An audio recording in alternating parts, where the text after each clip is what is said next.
한 주 동안 잘 지내셨어요? 네. 자, 오늘 이제 마지막으로 신약의 이제 복음, 신약과 복음이라는 주제를 가지고 이제 오늘 마지막으로 하면 이제 다음 주부터는 이제 하나님에 대한 주제를 이제 함께 공부를 하게 될 겁니다. 근데 이제 이 복음에 대해서 여러분들이 이제 들으셨죠? 자, 복음에 대해 들었을 때 우리는 보통 일반적으로 신약만 복음이라고 생각을 하고 신약만 중요한 것이라고 생각하는 경향이 많이 있어요. 그런데 사실 그것이 아니고 뭐라고요? 구약은 원래 복음을 우리들에게 비춰주기 위한 모형이었어요. 그래서 이 구약을 읽으면서 우리는 하나님의 어떤 은혜와 구원의 긍휼을 살피고 우리 주 예수 그리스도로 집약되는 이 역사를 살필 수 있는 눈을 가져야 하는 것입니다. 그런데 일반적으로 이러한 눈을 가지기가 굉장히 어려운 게 구약을 보면 무슨 느낌만 들어요? 실제적으로 구약 읽다 보면은 진짜 힘들죠. 사실 졸리기도 하고 이해하기도 난해하고 여러 가지 무슨 법 얘기도 하고 또 뭘 해야 된다는 얘기도 하고 그런데 사실은 그것은 겉으로 보이는 이야기입니다. 속 내면적 이야기에는 우리가 실제로 느끼고 있는 것과는 다르다. 그래서 여러분들이 이 구약 성경 읽을 때, 자 요새 구약 성경 좀 읽고 계시는 분들 계세요? 네, 구약 성경 읽을 때 이제 여러분이 뭘 발견하려고 노력하세요? 네, 예수 그리스도 복음을 좀 발견하려고 노력을 하시고 복음을 발견. 그래서 어떻게 하면 이 복음을 발견할 수 있을까? 구약에서 그것은 누구와 연관된 이야기들을 찾으면 돼요? 예수 그리스도와 연관된 이야기들을 찾아서 천천히 여러분 그걸 음미하셔. 그러니까 구약이 그냥 우리가 겉으로 볼 때는 이거 해라 저거 해라 이거 하지 마라 저거 하지 말라는 어떤 명령어로만 되어 있는 것처럼 보이지만 사실은 그 명령어 이면에 들어있는 건 뭐냐면 하나님을 사랑하는 것이 어떤 것이냐, 어떤 것이 정말 하나님께서 우리에게 주시는 하나님께서 우리를 향한 사랑이냐를 그 안에 잘 이야기해주고 있어요. 그래서 요한복음 3장 16절에 뭐라고 기록하고 있어요? 하나님이 세상을 이처럼 사랑하사 독생자를 주셨으니 이는 저를 믿는 자마다 멸망치 않고 영생을 얻게 하려 하십니다. 이렇게 되어 있죠. 하나님 우리를 사랑하신대요. 그래서 제가 알고 있는 영어로 알고 있는 찬송가가 하나 딱 있는데 1절만 그것도 제일 우리 어린아이들이 잘 부르는 영어 찬송가가 하나 있어요. Jesus loves me, this I know, for the Bible tells me so. Little ones to him belong, they are weak but he is strong. Yes, Jesus loves me, yes, Jesus loves me, yes, Jesus loves me, the Bible tells me so. 이 노래인데 이 찬송가의 가장 핵심적인 주제는 뭐냐면 The Bible tells me so예요. 성경이 그렇게 말씀해 주셔. 뭐라고 말씀해 주셨어요? 하나님이 우리를 사랑하신다. 그 세상에 당신의 아들을 아끼지 아니하시고 우리를 사랑하셨다. 모든 것을 선물로 주실 만큼 우리를 사랑하셨다. 이 사랑의 얘기가 요한복음 3장 16절에 있는데 이 사랑이 그러면 하나님의 사랑이 언제부터 시작했을까요, 여러분? 하나님의 사랑이 언제부터 시작했을까요? 네, 창세 전부터, 만세 전부터. 우리가 에베소서 1장 4절을 한번 펴보세요. 에베소서 1장 4절. 그러면 거기에 보면 하나님께서 언제부터 우리를 부르시고 사랑하셨는지 기록되어 있거든요. 하셨죠? 자, 에베소서 1장 4절 말씀. 자, 시작.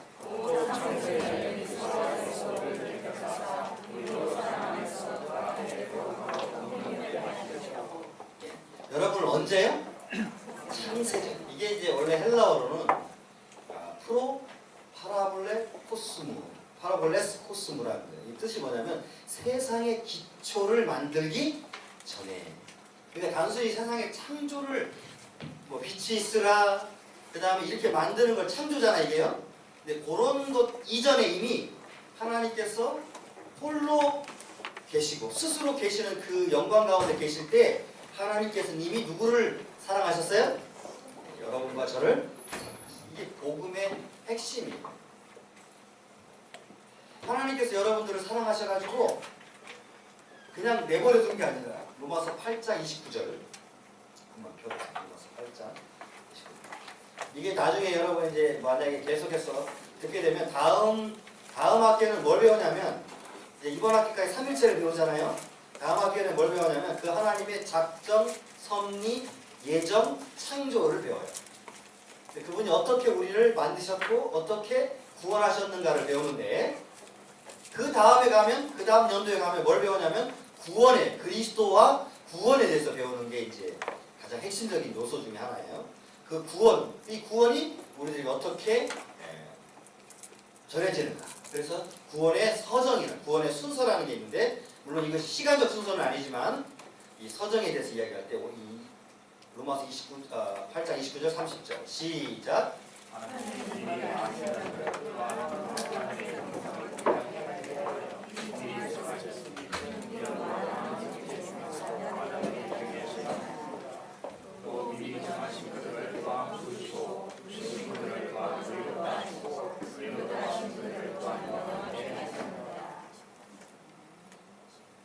이렇게 우리에게 주신 은혜가 뭐냐면 첫 번째 뭐냐면 우리를 그리스도의 형상을 어떻게 하려고요? 본받게 하려고 부르셨대요. 그래서 그리스도가 누가 되셨어요? 우리의 맏아들 형. 그러니까 이거는 진짜 맏아들이 형제라는 게 아니라 그런 가치를 주셨다는 거예요 우리에게. 그래서 여러분이 빌레몬서에 보면 우리를 옛날에는 종으로서 우리가 종이었잖아요, 그죠? 종인데 이제는 종을 넘은 사랑하는 형제로서 우리를 다루시겠다 이렇게 말씀해요. 빌레몬서에 보면. 그러니까 이제 우리는 하나님 앞에서 사랑을 받는다니까. 예전에는 죄의 종이었죠? 그 다음에 세상의 종이었잖아요. 그래가지고 우리 주 예수 그리스도가 여러분을 사랑하심으로 하나님이 사랑하셔서 우리 주 예수 그리스도를 보내셔서 그가 구약의 완전한 성취를 이루시고 그의 보혈로 말미암아 우리의 죄에 대한 속죄를 이루실 때 하나님께서 우리에게 그냥 그렇게만 하도록 내버려 두신 게 아니라 우리에게 어떤 자격을 주셨냐면 바로 에베소서 1장 4절 5절이 그 얘기를 하고 있는 거예요. 우리로 자 5절은 안 읽으셔도 아까 에베소서 1장 4절 5절을 읽으셔야 되는데 이번에는 5절만 한번 읽어볼게요. 에베소서 1장 5절.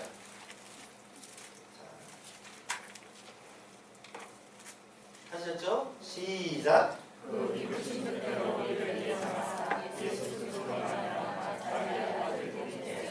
이게 이제 헬라어 단어로는 휘오데시아라는 양자가 되었습니다.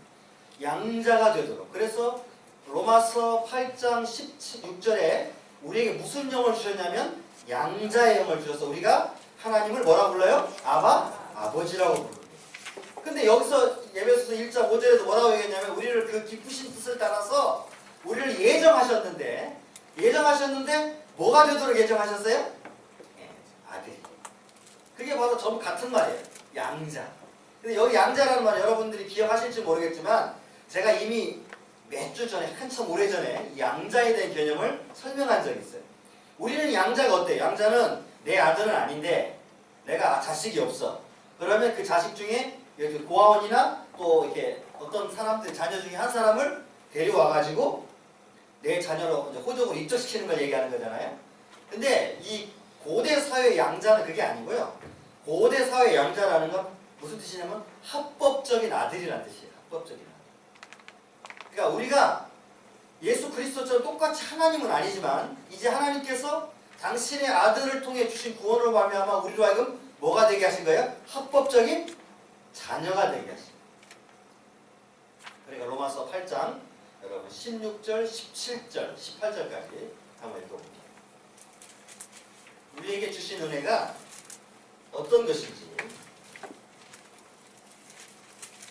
찾으셨죠? 로마서 8장 16절, 17절, 18절 로마서 시작.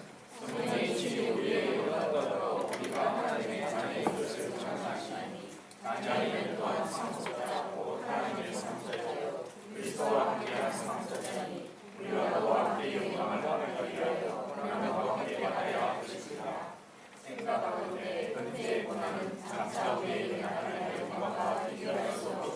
이게 뭘 얘기를 하고 있냐면요. 우리가 양자형을 받았잖아요. 그러면 양자형을 받았으므로 하나님을 아바 아버지라 부르게 돼요. 그러면 아바 아버지라 부르게 되면서 한 가지 우리들에게 주어지는 명칭이 있는데 자녀 말고 무슨 명칭일까요? 그렇죠. 상속자예요. 이 상속자라는 명, 여러분 어때요? 삼성 재물의 상속자이면 되게 좋겠다는 생각을 많이 하시죠? 사실은 인간적으로. 그런데 우리가요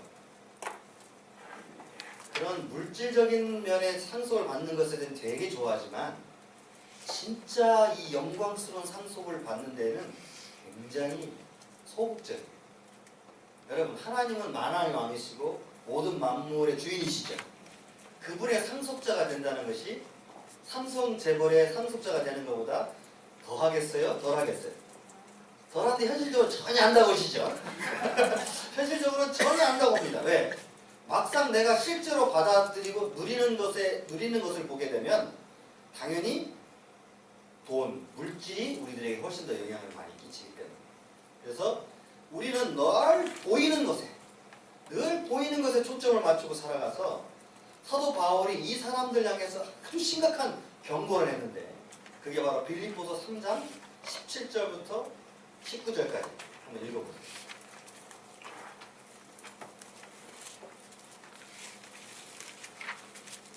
하셨어요? 빌립보서 3장 17절로 19절까지.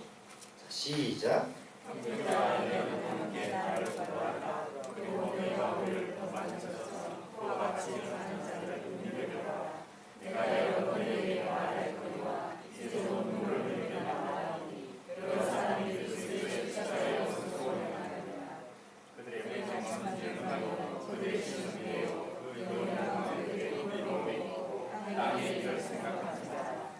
이렇게 돼 있잖아요.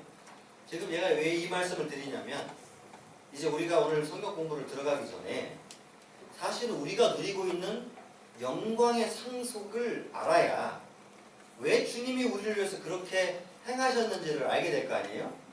그런데 우리가 이 영광의 상속에 대한 문제를 너무나도 간과하고 전혀 이것이 세상의 것과 비교하고도 모질라는 것처럼 오히려 비교하는 것도 모질라는 것처럼 생각하고 있기 때문에 한국을 살아가는 또는 많은 신앙인들, 한국만의 많은 신앙인들이 바른 믿음에 서서 나가는 게 아니라 세상을 쫓아 살아갈 수밖에 없게 되는 거예요. 여러분 눈으로 볼 때 비교할 때 여러분들이 어떤 걸 택하겠어요? 눈에 보일 때 더 좋은 걸 택하겠어요? 눈에 보일 때 나쁜 걸 택하겠어요? 사람들은요 100이면 100 자기 눈에 보여서 좋은 걸 택하지 자기 눈에 보여서 나쁜 걸 택할 일은 만무하죠. 그런데 믿음의 원리는 보이는 것이 되지 않고 보이지 않는 것으로 말미암는 거잖아요. 그죠? 그럴까요? 안 그럴까요? 맞습니다. 그러니까 우리가 눈에 보이는 것을 택하게 되면 당연히 잘못된 선택을 할 수밖에 없게 됩니다. 그러니까 지금 당하는 그리스도인으로서 당하는 이 고난이 사람들이 볼 때는 나는 왜 이렇게 어렵지? 힘들지? 나 예수 믿는데 예수 믿는다고 이렇게 열심히 살았는데 왜 이렇지? 라고 하는 불평이 오히려 훨씬 더 많이 생기고 이렇게 그리스도 때문에 고난받는 일에 대해서 부끄럽게 여기는 경우가 많이 있단 말이에요. 그러니까 어때요? 우리가 그리스도에 살아가는 것에 대해서 감사하지 못하고 이것이 장차 우리에게 어떤 영광을 가져다 줄지를 전혀 생각하지 못하기 때문에 우리가 가는 이 삶의 문제 속에서도 하나님의 영광, 하나님의 빛, 하나님의 말씀을 따라 살아가지 않고 우리 육신의 정욕대로 살아갈 수밖에 없는 삶의 원리로서 우리에게 작용하고 마는 거예요. 왜냐하면 보이는 것만 보게 됩니다. 그런데 성경을 여러분 쭉 펴시면 알지만 모든 하나님의 원리는 보이지 않는 것으로부터 시작을 하는 거예요. 그런데 보이는 것을 가지고 이야기를 하기 때문에 어떻게 되겠어요? 당연히 우리의 선택이 잘못될 수밖에 없게 되는 것이죠. 우리의 소망은요, 우리의 믿음은 항상 보이지 않는 것으로부터 오는 것입니다. 그러니까 지금 우리가 소유하고 있는 이 영광이라는 것이요, 어떤 것이냐? 도대체 우리가 어떤 영광의 이 상속을 받은 사람이냐? 이게 복음의 상속인데요. 자, 로마서 1장 16절에 17절에 뭐라고 되냐면 복음 안에는 하나님께서 우리를 믿는 자들에게 주시는 뭐가 있다고 그랬어요? 구원의 능력이 있다고 그랬어요. 여러분, 이것만 가지고도 우리가 세상의 어떤 것과도 비교할 수 없는 건데 이 구원이 말이에요. 어떤 사람에게 10원에서 1원 빼진 게 돼버려요. 1원 모질라는 10원이 돼가지고 아무런 가치가 없게 되는 것처럼 여기는 사람들이 우리 사람 왜 그럴까요? 오늘 아까 빌립보 사도 바울이 시작한 것처럼 저들의 신이 뭐예요? 이미 여러분들이 다 설명해준 성경 구절입니다. 제가 또 새로운 걸 얘기하는 건 아니에요. 그러나 왠지 새롭죠? 자, 여러분들 인터넷을 쭉 처음부터 뒤져가지고 쭉 보시면 다시 보시면 그걸 계속 반복하고 있다는 것을 새삼스럽게 느낄 것입니다. 근데 우리의 가치는 뭐냐? 배가 우리의 가치이기 때문에 배, 먹는 것, 마시는 것, 입는 것에 우리의 가치가 있으니까 바로 하나님이 따로 있음에도 불구하고 어때요? 우리 하나님이 되지 않고 그 하나님이 우리의 신이 누가 됐어요? 배가 됩니다. 그리스도의 십자가의 도를 향해서 원수가 되어버립니다. 그러니까 이 사람들은 어디의 것을 찾아요? 땅의 것만 찾게 돼 있어요. 여러분들이 한번 여러분의 인생을 삶을 한번 살펴보세요. 그리스도인의 삶을. 우리가 지금까지 그렇게 살았다고 문제가 되는 건 아닙니다. 앞으로 여러분들이 바뀌면 되는 거예요. 그죠? 그리스도인들에게는 변화라는 단어가 있잖아요. 주 예수 그리스도의 은혜로 말하면 변화되는 거예요. 근데 지금까지 우리가 땅의 것을 추구해 살아갔다면 여러분 이제는 변화해서 어떻게 해야 돼요? 하늘에. 그래서 그 바로 다음 구절이 너희의 시민권은 어디에 있다? 하늘에. 이 뭔 말이에요? 이번에 유승준 사건 아시죠? 여러분? 옛날에 그 가수였던 그 친구가 미국 시민권을 받아가지고 지금 어떻게 됐어요? 한국에 못 들어오는 상태가 됐어요. 왜 못 들어와요? 한국 사람인데. 네. 괘씸죄 걸리기도 하고 또 그 괘씸죄에 걸려도 합법적이지 않으면 못 들어오기 못 하잖아요. 근데 문제는 뭐냐면 외국인이 이 사람 외국인. 거기다가 국방부를 좀 우롱했어요. 그러니까 괘씸죄가 겹쳐가지고 어떻게 됐어요? 원천 봉쇄가 되는 거예요. 근데 만약에 한국 국적만 있었다면 그렇게 할 수 있었을까요? 없었을까요? 오히려 들어오는 거 좀 탁 수갑쳐가지고 감옥에 보냈을 거예요. 왜냐하면 한국 사람이니까. 그런데 외국인이 이 사람 시민권은 어디에 있어요? 미국에 있으니까 어떻게 할지 못하잖아요. 구속을 못하잖아요. 그러니까 아예 들어오지도 못하게 만들어요. 시민권이라는 건 그런 거예요. 따라서 우리의 시민, 특히 여러분 고대 사회의 로마, 팍스 로마나 즉 로마의 모든 길은 어디를 통해요? 네, 그게 로마로 통한다는 얘기가 이 팍스 로마나거든요. 모든 로마가 그 경찰 노릇을 해가지고 지금의 미국보다도 훨씬 막강한 시대고 비교할 수 없는 거예요. 시대 자체가. 그래가지고 이 팍스 로마나는 뭐냐면 로마의 평화인데 이 로마가 점령해서 모든 세계 질서를 유지하는 거죠. 그러니까 세계 질서를 유지하니까 당연히 로마로 모든 길이 통할 수밖에 없고 로마에 의해서 세계가 주도될 수밖에 없는. 그런데 이제 지금은 어느 나라에서 사실은 일반적으로 주도된다고 여겨져요? 미국이잖아요. 그런데 그 시민권을 생각을 해보면 로마의 시민권은 지금의 미국의 시민권과도 비교할 수 없는 거예요. 그런데 이 시민권을 사도 바울이 몇 번 자랑했잖아요. 내가 뭐라고 그랬어요? 로마의 시민권자다. 그래가지고 여러분 빌립보 감옥에 갇힐 때 기억나시죠? 사도행전 18장에 넘어가 빌립보 감옥에 갇히잖아요. 그때 사람들이 이제 돈을 얻을까 하고 있었는데 돈을 안 주니까 두들겨 팼어요. 그리고 나중에 로마 시민권인 줄 알고 어떻게 풀어졌잖아요. 근데 사도 바울이 뭐라고 그러냐면 아니 어떻게 이럴 수가 있냐고 말이에요. 로마 시민권이 나에게 한 번 신문 한 번 안 하고 이렇게 두들겨 패면 되냐? 원래 이게 로마 법상 어떻게 되냐면 그러면 이게 반직이 박탈된 거예요. 로마 법상. 근데 이제 사도 바울이 고발을 하지는 않았죠. 이게 그만큼 외국 지역에 로마의 시민권이라는 게 얼마나 대단하냐면 함부로 집행도 못하는 사람이 로마 시민권이에요. 그런데요 사도 바울이 지금 뭘 염두에 두고 이야기를 하고 있어요? 너의 시민권은 땅이 아니라 하늘이라고 할 때 지금 이 시민권이라는 단어는 어떤 시민권을 염두에 두고 이야기하고 있는 것 같아요? 여러분? 로마 시민권이죠. 이 대단한 시민권을 뭐라고 말하냐면 너희 것이 아니다. 너희가 추구해야 될 시민권이 아니고 너희의 추구할 시민권은 어디에 있다? 우리가 받을 상속이라는 것은 하늘에 속한 것, 영원한 것이. 여러분 인간은 살아봐야 70, 80이고 지금 의학이 좋아서 살아봐야 100년 아닙니까? 근데 우리가 천국 가서 살 시간은 얼마큼 돼요? 영원인데 어떻게 이 영혼을 우리가 살아가면서 이 땅에 있고 썩어질 것들을 향해서 집착하고 살아갈 수 있느냐. 우리의 받을 상속이 뭐다? 영원한 구원의 상속. 이거는요 비교할 수 없어요. 땅에 있는 어떤 것과도 비교할 수 없어요.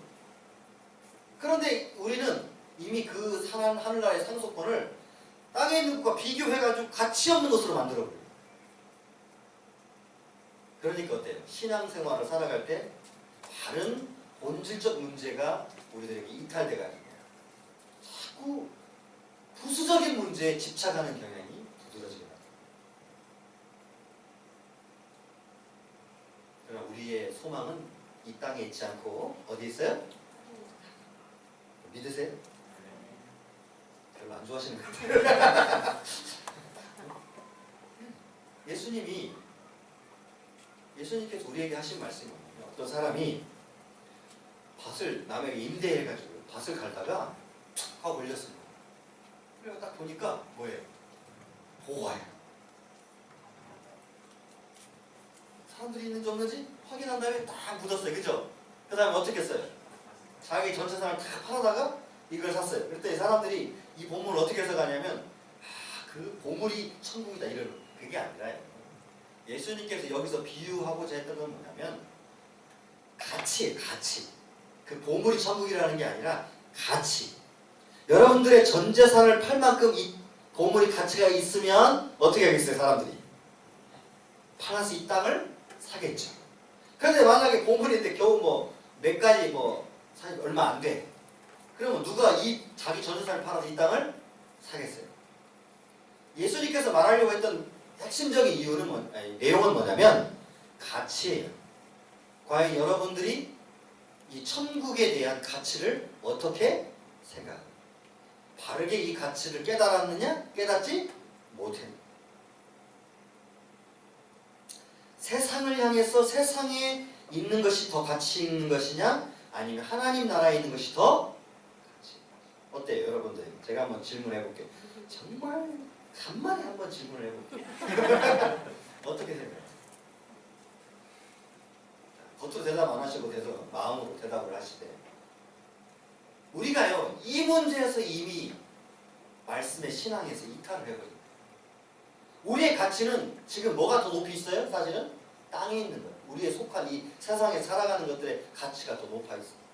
그러니까 지난번에 제가 여러분 잠깐 불러드렸던 복음성가 있죠. 죄송해요 죄송해요 정말 잔치에 갈 수 없어 장가 가야 하고 소도 사야 하고 농가 밭에 나가서 할 일은 많아 내 어이야리 죄송해요. 우리가 이러고 있는 거예요 사실. 주님이 우리를 부르셨고 우리에게 구원의 역사를 주셨는데 우리는 이 구원의 역사를 이 세상에서 해야 될 일보다 더 가치 없는 것으로 생각을 하니까 당연히 내 전 재산을 팔아서 그 땅을 사겠어요? 안 사겠어요? 안 사는 거죠. 거기에 관심이 없는 거죠. 자, 지혜로운 열처녀를 한번 보세요. 지혜로운 열처녀. 다섯 처녀. 어리석은 다섯 처녀. 합쳐서 열처녀죠. 지혜로운 열처녀. 이 어리석은 다섯 처녀, 지혜로운 다섯 처녀가 결과적으로 잘못한 근본적인 행동이 있어요. 뭘까요? 기름을 준비하지 않은 거예요. 그래서 한때는 이 기름에 대한 심각한 해석을 막 해내려고 노력을 했어요. 그래서 칼빈 선생은 거기에 대해 심각하게 경고했어요. 자꾸 기름에 집착해서 본문의 의미를 떠나지 않도록 해라. 그럼 이 본문이 말해주고 하는 핵심이 뭐냐? 누가 신랑을 진짜로 기다리고 있었냐? 자, 어리석은 다섯 처녀는 오지 않는 더디 온다고 하니까 어때요? 관심이 없어요 신랑한테. 그죠? 그러니까 준비를 했어요 안 했어요? 안 했죠. 그런데 지혜로운 다섯 처녀는 더디 온다고 하니까 어때요? 언제 올지 모르지만 그 신랑이 올 거를 생각하니까 같이 잠을 잤어도 뭘 준비하는 거예요? 기름을 준비해요. 5달란트, 2달란트, 1달란트 받은 사람은 어떨까요? 갑자기 교재와 상관없는 성경 얘기들이 많이 나오니까 당황하시죠. 근데 이게 제가 왜 이걸 설명해 드리냐고 분명히 말씀드렸지만 우리가 예수 그리스도의 복음을 이야기하기 전에 이것의 가치를 모르면 이 복음에 대한 의미가 어떻게 돼요? 아무런 의미가 없게 되죠.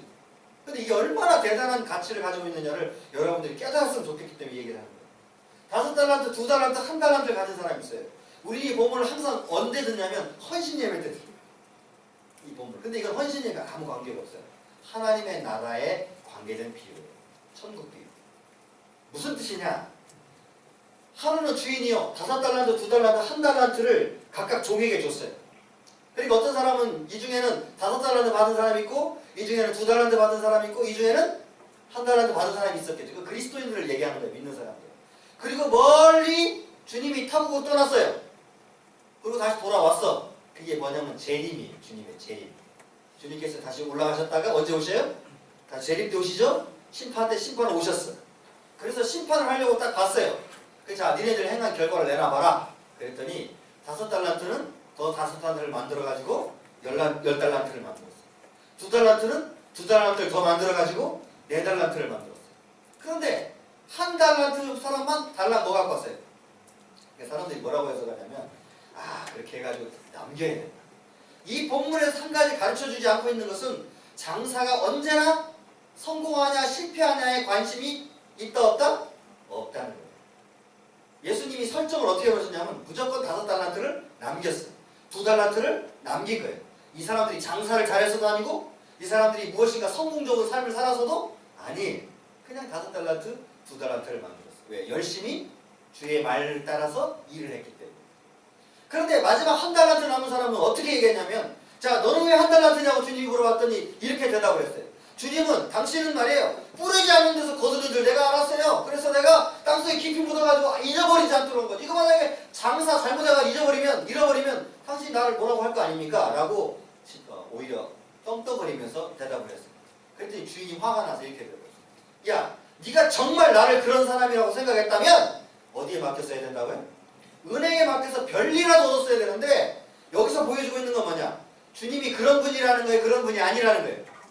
네가 지금 나를 그렇게 생각하고 네 멋대로 지금 나를 그렇게 만들어 놓고도 너는 네 생각대로 또 행동하지 않았다는 거예요. 지금 주님이 책망하는 거예요. 다시 말해서 네가 뿌리지 않은 데서 내가 거둔 줄 알았다면 당연히 은행이라도 맡겨가지고 별일이라도 나도 얻게 했어야 맞는데 나는 그런 사람이 아니라 이 말이야. 너는 네 마음대로 나를 생각하고 네 마음대로 행동해.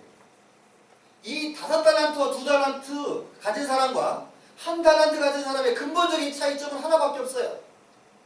뭐예요? 주님의 말씀대로 행하느냐 행하지 않았느냐.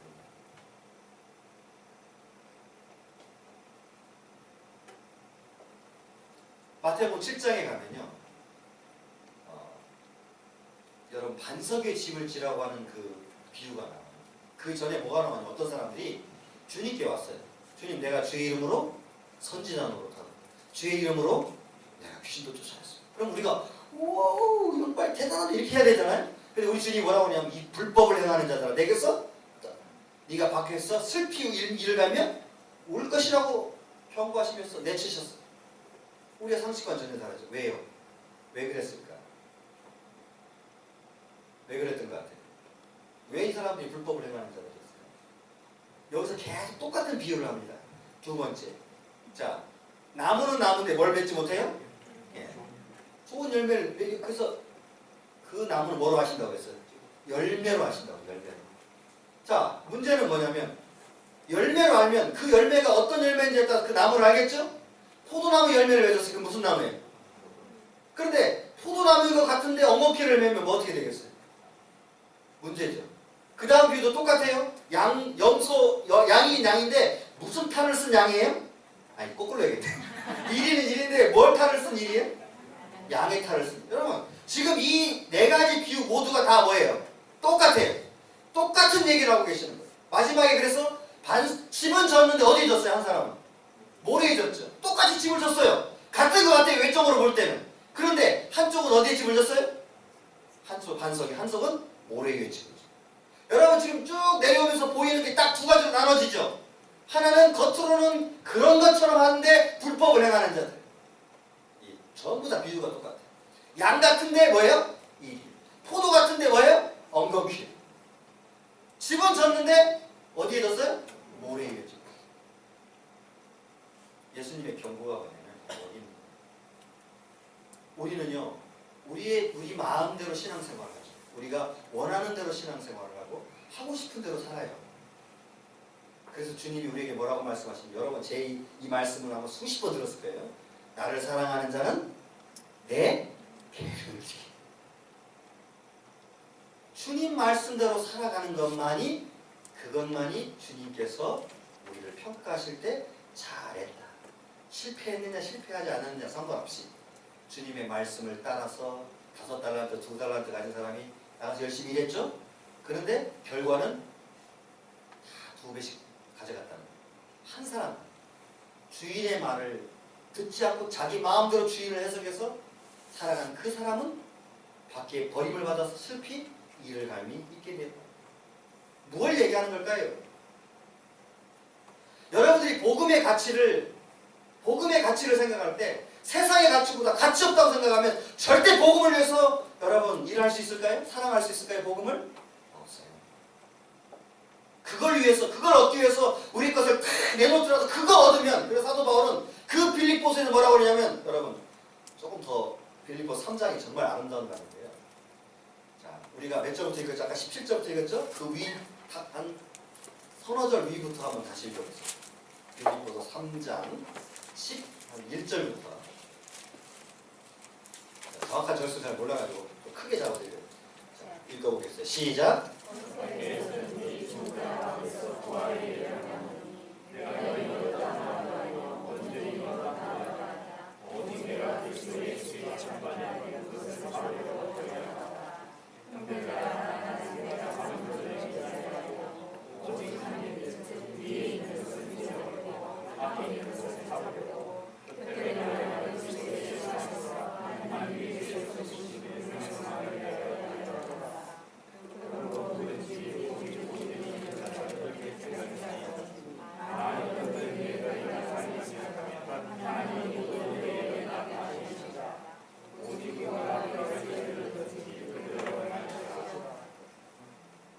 까지인가요? 조금 더 읽었어야 돼요. 앞절까지. 거기에 보면 뭐라고 됐어요? 베냐민 자기 자신에 대해 얘기하죠? 자기가 무슨 지파예요? 베냐민 지파. 그 다음에 바리새인 중에 바리새인. 근데 그 다음 구절부터 읽어보세요. 죄송합니다. 구절 좀 착각했는데. 시작.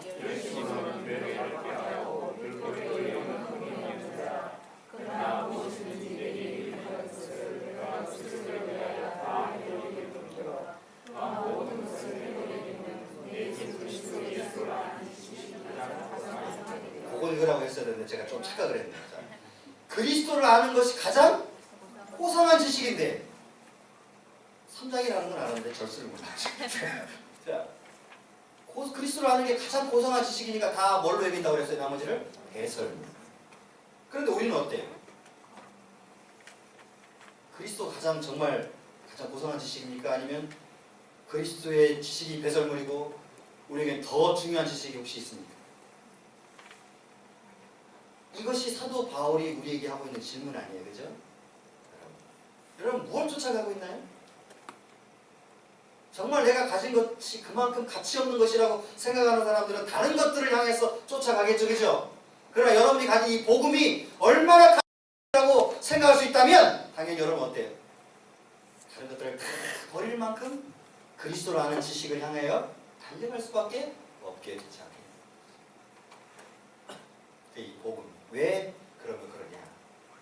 하나님께서 이것은 우리를 사랑하사 우리에게 주신 은혜의 선물이었기 때문에 당신의 아들을 아끼지 아니하시고 주셨어요. 요한복음 1장 1절에 태초에 말씀이 계시네. 이 말씀이 하나님과 함께 계신 이 말씀은 곧 요한복음 1장 14절 말씀이 육신이 되어 우리 가운데 거하시며 우리가 그 영광을 보니 아버지의 독생자 영광의 은혜와 진리가 주십니다. 그런데 그 중간에 뭐가 있냐면 그 주인이 자기의 땅에 왔을 때, 빛이 세상에 왔을 때 사람들이 뭘 싫어했어요? 빛을 싫어해서 빛을 거부해버려. 그래서 십자가에 못 박아버린 거죠. 이것은요, 그분이 문제가 있어 생긴 게 아니라 우리 죄를 대신 지고 짊어지시고 가셔야 할 분이셨기 때문에 기꺼이 이 비참함을 참으셨다.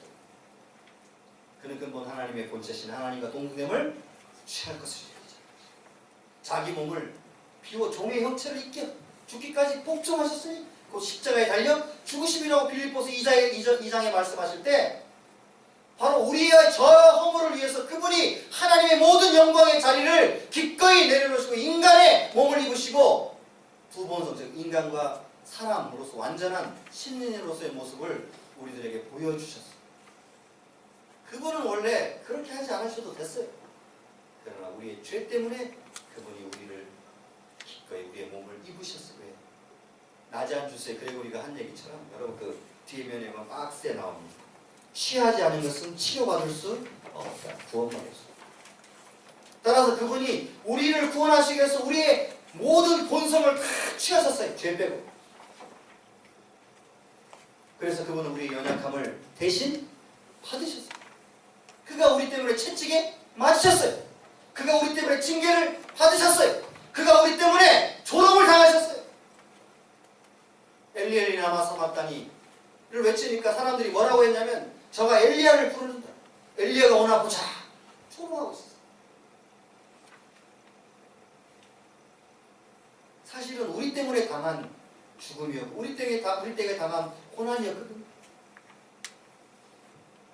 그가 채찍에 맞을 때마다 사실은 우리가 맞았어야 하고 그가 십자가에 못 박힐 때만 해도 우리가 못 박혀야 했지만 하나님의 사랑이 우리에게 나타나셔서 우리로 하여금 그의 사랑을 보도록 하시고 대신 그 십자가를 그분께서 짊어지십니다.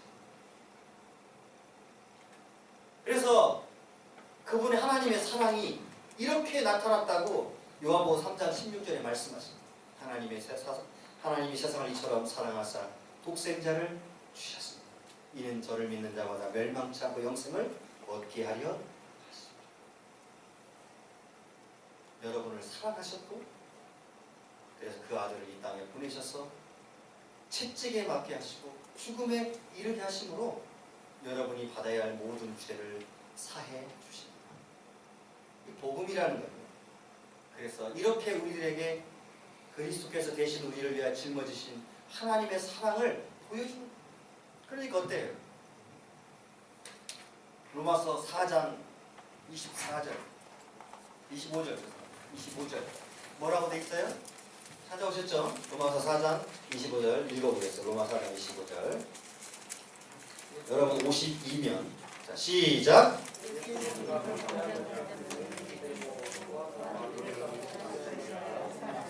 그가 우리의 범죄 때문에 그 친히 속죄물이 되셨어요. 속죄라는 말은 뭐냐면 대신 뭔가 대가를 지불해야 된다는 걸 의미하는 속전이죠. 속전.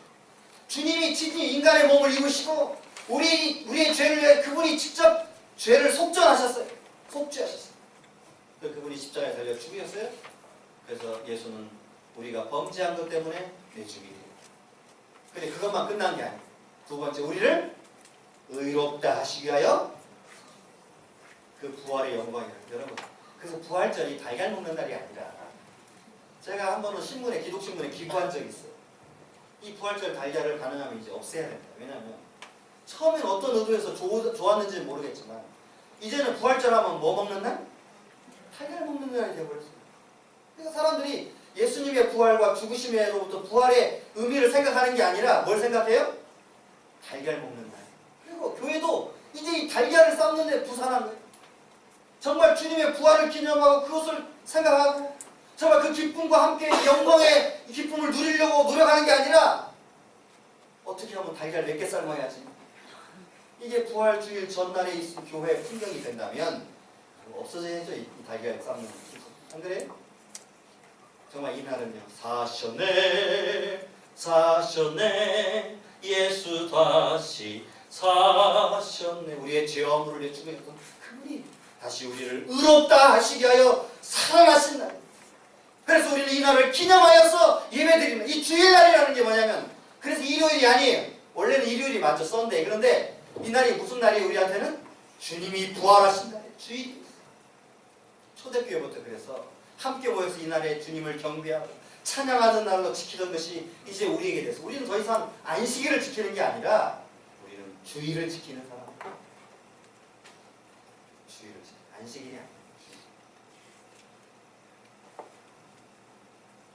이 주일이라는 말이 무슨 말이라고요?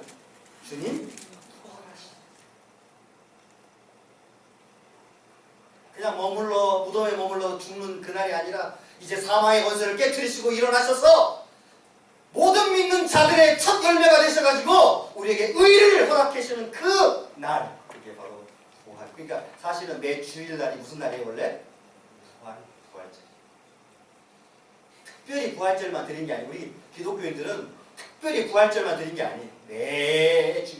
그래서 7일날 드린 게 아니라 8일날 모여가지고 이날 기념하여서 주님의 부활을 기념하여서 함께 성찬을 행하고 떡을 나누고 함께 예배하고 함께 모여서 그 은혜를 나눴던 주일. 이게 바로 주님 부활하신. 그러니까 우리는 매주일 부활을 기념하면서 살아요. 왜요? 왜 부활하셨어요? 우리를 의롭다 하시고 여러분들을 의롭다 하시고 그리스도의 의의 옷으로 여러분을 입히시고 우리가요 예전에 한번 어떤 목사님이 그런 비유를 하시고 시골에 가면 이렇게 쓰레기장이 있잖아. 쓰레기장 있죠. 여러분. 쓰레기 요새도 버리잖아요. 사실은 종량제 안 하고 버리는데 그 교회 옆에가 쓰레기장이더래요. 그러니까 막 얼마나 악취도 나고 막 더럽겠어요. 쓰레기장인데 어느 날 이제 아침에 12월 한 중후반쯤 됐는데 아침에 새벽 예배를 마치고 눈이 오기 시작을 하더래요. 그래서 이제 잠깐 이제 들어가서 무슨 일을 한 다음에 밖으로 딱 나왔는데 어떻게 됐어요? 쓰레기장이 하얗게 덮여져. 그런데 자기가 이게 구원의 은혜구나. 이게 여전히 우리 몸은 더럽고 추한 쓰레기들이지만 그리스도의 옷으로 하얗게 우리를 덮으셔가지고 하나님은 이제 뭐만 보셔요? 우리의 쓰레기를 보시는 게 아니라 쓰레기 우리를 보시는 게 아니라 그의 옷, 그리스도의 의의 옷으로 우리를 바라보셨어요. 그래서 성경은 우리를 무엇으로 입히신다고 하냐면 그리스도의 의의 옷으로 우리를 입히셨다. 여러분을 그리스도의 의의 옷으로 입히셔가지고 하나님이 이제 뭐만 보셔요? 그리스도를만을 보셔요. 그래서 그리스도를 통해서 이제 하나님께서 여러분을 바라보시니까 우리의 죄악들은 하나님이 동에서 서가 먼 것처럼, 그죠? 여러분 동과 서가 만날 수 있어요, 없어요? 얼마나 멀어요 이게 서로 만날 수 없는 게 동이 서에서 먼 것처럼 죄를 그렇게 없이 하시는 거예요. 말은 그 죄를 깊은데 던져가지고 다시는 나오지 않게 하시고 너희 죄가 죽음 같을지라도 어떻게 해요? 틀려져. 여러분 우리의 죄를 다 희고 맑게 씻겨주시겠다. 그러니까 우리가 그렇게 완전한 사람이 된다는 게 아니라 사실은 누구로 우리를 옷 입혀주신다는 거예요? 그리스도. 여러분들은 따라해보세요. 그리스도로 옷 입은 사람입니다. 자신감 좀 가지세요. 피곤해하지 마시고 자신감을 가지고 내가 그리스도로 옷 입은 사람. 세상을 살아갈 때도 우리가 어때요? 오늘 목사님 말씀처럼 뭘 두려워하며 살아가는 게 아니에요. 우리는 사람들을 두려워하고 살아가는 하나님만을 경외하고 두려워하며 살아가는. 예수님께서 그래서 너의 육신을 죽일 수 있는 자를 두려워하지 말고 영과 육을 다 죽일 수 있는 분을 두려워하라. 그게 이제 어미 또는 경건이라는 뜻입니다. 우리의 삶이 바로 이 복음 가운데 있기 때문에 그 복음 속에서 우리에게 주시는 믿는 자에게 주신 하나님의 구원의 능력이 있고요. 또 뭐가 있어요? 복음에는 하나님의 의가 나타났어. 믿음으로 믿음에 이르게 하는 기록된 바 오직 의는 믿음으로 말미암아 살리라는 같은. 이제 우리의 삶은요 믿음으로 사는 삶인데 이게 뭘 얘기하는 거냐? 결국 하나님의 의가 우리의 모든 전 삶의 영역에서 이제 드러나게 될 거라는 거예요. 어떤 믿음의 사람들도 자신의 삶이 드러나는 게 아니라 뭐가 드러나요? 하나님의 의가 드러나는 거예요.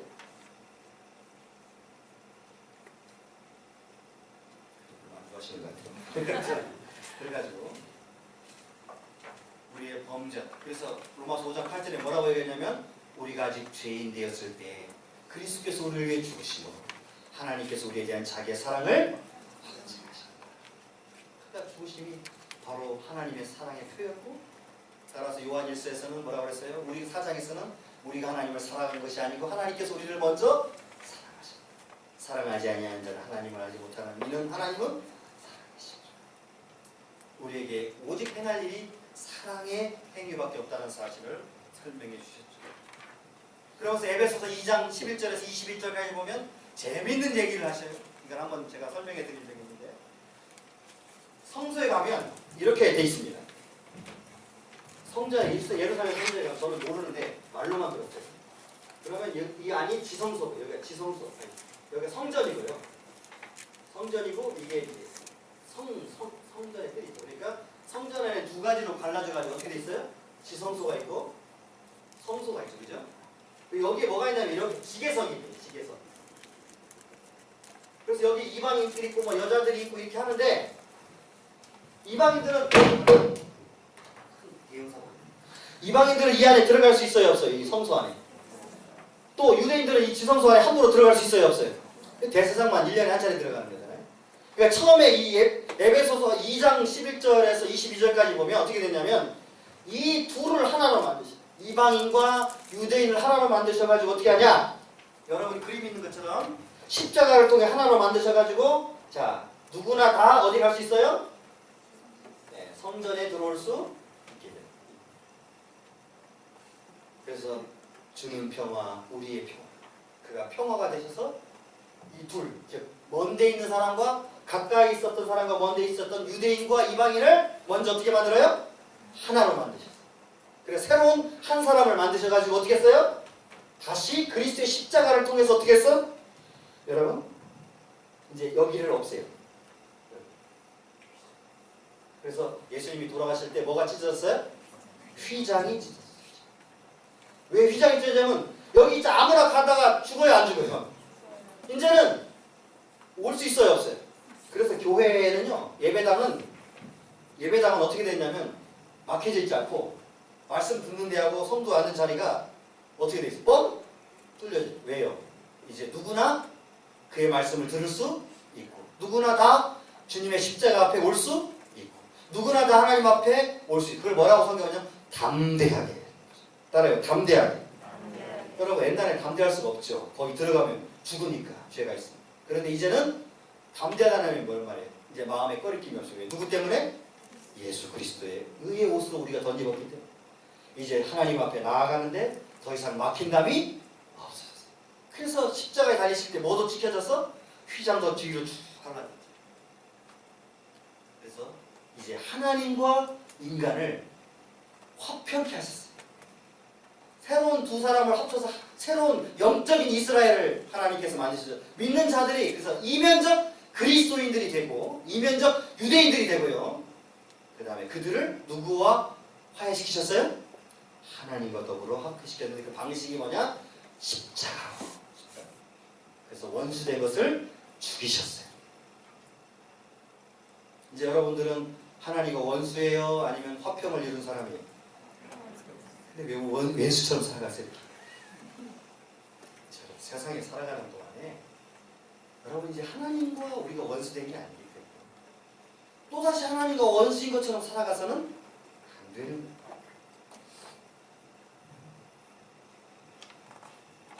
그래서 이 그림, 이 두 가지 그림이 있죠. 여러분 여기 보여준 두 가지 그림이요. 이 그림이 그 설명이에요. 첫 번째로는 먼저 유대인과 이방인을 하나의 새로운 믿음의 사람으로 만드시고, 그 다음에 그들을 십자가를 통해 지성소를 뚫으셔가지고 거기 휘장을 다 찢어버리셔가지고 하나님 앞에 나올 수 있죠. 얼마나 여러분 복된 사람입니까? 유대인들은 지금도 발발발 떨어요. 원래 그 유대인들이 있는 그 예루살렘 성전 옆에 뭐가 있냐면, 혹시 아세요? 저는 안 가봐서 모르는데 사진으로만 봤어요. 예루살렘 성전의 그 피폐화된 성전 바로 옆에 뭐가 있어요? 모스크가 있어요. 모스크가. 사실 그 자리가 지성소 자리예요. 여러분 유대인들이 그거 힘없어가지고 못 무너뜨린 것처럼 생각들이죠. 그렇지 않아요. 왜 여기 못 무너뜨린 줄 아세요? 모스크를? 네, 그 지성소 자리는 들어가지도 않으려고 하기 때문에 못 무너뜨리죠. 모르셨죠? 유대인들이 얼마나 대단한 사람들이냐면요, 거기가 딱 지성소 자리에 모스크 중앙이. 그래가지고 거기를 이미 쳤어도 오래전에 쳤겠죠. 자기네 땅인데, 안 그래요? 예루살렘인데. 근데 안 쳐요. 왜? 거기 들어가지 않으려고. 근데 우리는, 그러니까 유대인들이 얼마나 우리를 미워하겠어요. 지성소 찢어졌다고 그러고 지성소 진짜 없어가지고 하나님 앞에 들어간다니까 얼마나 웃기겠어요. 그런데 여러분 그걸 생각해 보면 우리가 어떤 은혜를 받은 사람인지를 알 수 담대한. 뭐 저는 그 담대함을 어디서 느꼈냐면 다윗에게 있어요. 시편 51편에 바세바를 범한 다음에 다윗이 하는 기도를 보면 솔직히 인간적으로 얄미워요. 하나님 정결케 하시고 하다가 뒷부분을 하면 에이 그렇지 내가 하나님이 제사를 원하셨으면 제사를 드렸을 건데 하나님은 상하신 분으로 이렇게 기도를 하거든요. 그걸 보면 여러분 인간적으로 보면 얼마나 얄미워요. 그런데 하나님 앞에서는 우리의 상한 심령을 하나님께 드리도록 하고 하나님은 우리의 그 모든 죄악들을 그리스도를 통해서 다 동원하셨어요. 그래서 우리가 하나님 앞에 담대하게 우리가 그러므로 그리스도의 선에서 담대하게 그 앞에 나가서 그의 뜻대로 행하는 자들이 되는 것입니다. 모든 복음서와 서신서가 하나님의 구원을 위하여 쓰여진 책. 이 속에서 여러분 하나님의 구원을 발견하지 못하면 여러분 성경 잘못 읽는 어떻게 돈 버는 걸까? 어떻게 해야 잘 되는 걸까? 여러분 백날 그런 거 찾아봐야 성경은 잘못 읽고 있습니다. 사도 바울이 이렇게 얘기했어요.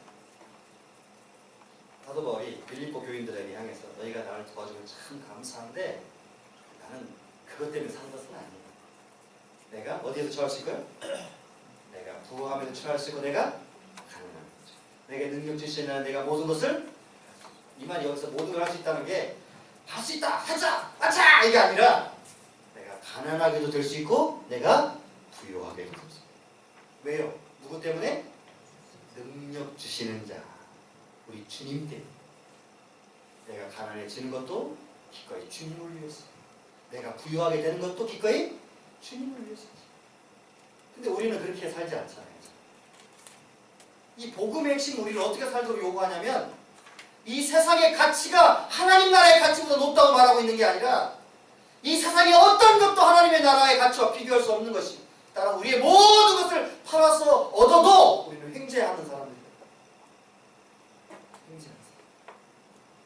따라서 여러분들이 바른 신앙을 살려면 어디에 가치를 두는 거예요. 이제 마지막으로 예수님께서 자신의 이 말씀과 성령에 관한 말씀을 얘기하시면서 54페이지예요. 여러분이 거기 보면 여러분이 좀 잘 듣지 못하던 단어가 나옵니다. 따라해봅시다. 원보혜사, 다른 보혜사. 왜냐하면 이 복음의 핵심이 여기 있어요. 하나님께서 역사를 계획하시고 누가 이 땅에 오셔서 우리의 죄를 대속하셨어요? 예수 그리스도. 말씀이신 예수 그리스도가 대속을 하셨어요. 그리고 그분이 계셔요? 올라가셨어요? 가셨어요. 그래서 요한복음에 내가 가야 너희들에게 더 유익이라고 말씀하셨어요. 그러면 이 땅에는 어떻게 누가 함께 있어요 우리가? 그래서 예수님께서 뭐라고 하셨냐면 보혜사, 즉 다른 보혜사가 오시는 거예요. 그래서 기능이 같아요. 하시는 기능. 어떤 기능이냐? 예수님 자신이 말씀이죠? 보혜사는 뭘 하시는 분 같아요? 다른 보혜사는 말씀을 깨닫게 하십니다. 보혜사는 말씀이시고 다른 보혜사는 말씀을 증거하십니다. 따라서 우리가 이 보혜사에 대한 역할을 왜 중요시 여겨야 되냐면 성령이 임하기 전에 성령이 오순절날 임하기 전에 이미 제자들은 예수님을 믿었을까요? 말씀을 믿었을까요? 안 믿었을까요? 네? 예루살렘의 그 오순절 다락방 예수절날 성령 임하기 전에 제자들은 예수님을 믿었을까요? 말씀을 믿었을까요? 안 믿었을까요? 대답도 쉬웠지 않습니까? 믿었을까요? 안 믿었을까요? 믿었죠. 왜냐하면 그 누가복음 24장 본문에 딱 보면요 앞에 나와 있어요. 주님께서 그들의 마음을 열어 말씀을 하시고 믿게 하셨어요. 이미 예수님을 만난 사람들은 믿음이 생겨요, 안 생겨요? 생기죠. 이게 원 보혜사의 기능이었어요. 그래서 임마누엘로 그리고 함께 하셨어요. 그리고 다른 보혜사가 오실 때는 이제 뭘 하시는 거예요? 그 그리스도를 오직 성령이 너희에게 마시면 너희가 권능을 받고 예루살렘 온 유다 사마리아 땅까지를 내 증인이 되리라. 그래서 여러분들이 성령 받으셨죠? 아셨죠? 뭐 성령 받는 거 다시 설명해야 돼요? 예수를 주로 고백하면 성령이 임하신 거잖아요. 그죠? 고린도서 12장 3절 누구든지 그리스도를 주라 시인하는 자는 성령을 저주할 자가 아니요. 누구든지 성령으로 말미암아 자꾸 그리스도를 주라 시인할 수 없다. 따라서 성령이 여러 마음속에 임했다는 건 뭐예요? 그리스도를 나의 주로 고백하는 거죠. 따라서 주로 고백하는 사람은 무엇을 부여받은 사람이에요? 성령을 부여받은 사람이니까 이제 여러분 뭐 해야 돼요? 진리, 복음을 전해야 돼요. 복음의 삶을 살아야 돼요. 따라서 여러분들 이제 오늘까지 이 구약과 신약의 복음을 다 마무리했어요. 여러분 복음이라는 것은 결코 그냥 추상적인 게 아니에요. 우리의 삶의 전체이고 우리가 어디에 살 것이고 어떻게 살아가야 될지에 대한 중요한 문제를 우리에게 제공해주고 있어요. 우리는 이 땅에 여러분 얽매여 이 땅이 중요하지 않다는 거 아닙니다. 이 땅에 얽매여 사는 게 아니에요. 이 땅의 가치를 하나님의 나라의 가치보다 더 높게 가치를 두고 살아가는 사람들이 아니에요. 우리의 소망은 어디에 있어요? 하나님의 나라에 있는 것이에요. 따라서 우리는 이 땅에 살아가요. 뭐 때문에? 뭐 때문에 살아가요? 자, 이 지금 강의가 뭐에 대한 강의예요? 네? 여기 두 강의가 공통된 강의가 뭐였어요 지금까지? 뭐와? 뭐잖아요. 그러면 앞에 건 다르죠? 뒤에 게 뭐였어요? 복음. 복음은요 그냥 단순히 예수 믿으세요로 그치는 게 아니에요. 복음은 신구약 전체가 복음이에요. 그죠? 여러분 지금까지 그거 증명한 거잖아요. 그죠? 신구약 전체가 복음이에요. 그러면 그걸 받은 사람들이 복음이에요. 또. 왜요?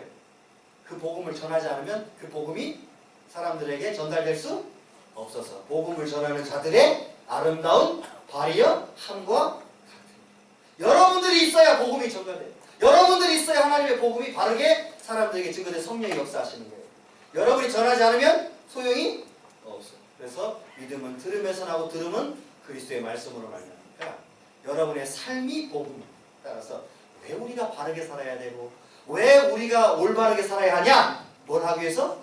복음을 증거하는 거예요. 여러분 개떡처럼 살아놓고 여러분 복음을 교회 갑시다 그러면 가겠어요? 어때요? 맨날 얼마 전에 뭐 강화도에 뭐 보험 사기 있다는데 권사님이랬니? 19억 그 할머니들한테 다 뺏어먹은 권사님이래요. 그러면 누가 이제 교회를 가겠어요? 그 사람 가겠어요? 여러분 같으면? 가겠어요? 안 가겠어요? 대답들을 안 하네 오늘도요? 끝났는데 이제 나로 끝을 내야 될 거 아니에요? 가능하면 안 물어보려고 했어요 오늘은. 작심을 하고 또 물어보겠는데. 자, 따라서 삶이라고 하는 것은 복음을 위한 존재인 거지 그 자체로 의미가 있는 것이 아니에요. 우리의 삶이라고 하는 그리스도인의 삶이라고 하는 건 뭐 때문에 의미가 있다고요? 복음을 위해. 그래서 너희 빛을 모든 사람 앞에 비치게 그들로 너희 착한 행실을 보고 하늘에 계신 너희 아버지께 영광을 돌리게. 우리가 왜 바르게 살아야 되냐?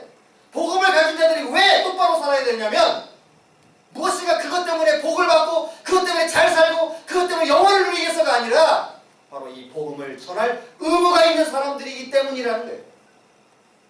여러분이 바르게 살아야 이 복음이 증거되기 때문에 그래요. 왜? 하나님은 여러분을 통해서 복음을 전하시고 그러니까 여러분 자신이 뭐예요? 또 복음이에요. 아시겠죠? 네. 이 성경이 원초적으로 성경 말씀이 복음이고 마지막으로 따라해봅시다. 말씀이 복음이고 우리의 삶이 복음이다. 네. 왜 그런지는 알겠죠? 그 삶 자체가 복음이어서가 아니라 우리가 이 복음을 증거해야 하기 때문에 네, 여러분들이 그리스도인으로서 빛과 소금으로 산다는 것이 바로 여기에 있는 것이에요. 따라서 여러분의 착한 행실을 비추시고요. 사람들이 여러분들을 바라보면서 저 사람이 믿는 하나님을 내가 믿어보고 싶구나. 이 자체로도 부분적 복음이 됩니다.